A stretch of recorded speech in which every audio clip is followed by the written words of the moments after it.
वो जो जाज़बे नज़र आने वाला रंग वो हमने इस्तेमाल किया। इसके बाद हम इसके साथ काले रंग से हल्का सा इसको बॉर्डर कह लें आप, उसका नक्शा होता है।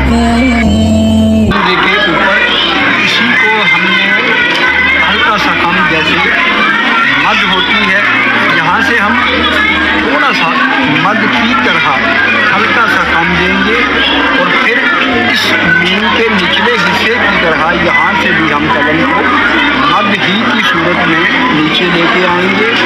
यहाँ पे आके हम हाथ को रोकेंगे और जिस तरह से हमने ऊपर वाली मीन को बनाया था बिल्कुल उसी तरह से हम मीन का ये वाला हिस्सा निकालेंगे ऊपर की तरफ हल्के से हमने।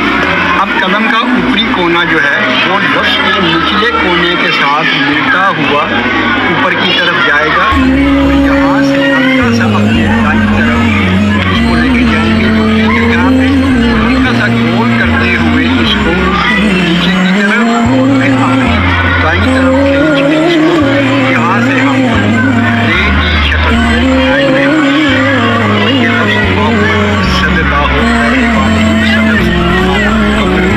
इसके बाद हम इस पर रंग करेंगे।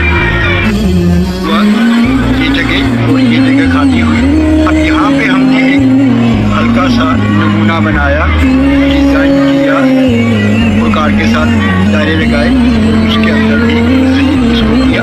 अब हम नीले रंग का सहारा लेकर इस जगह पे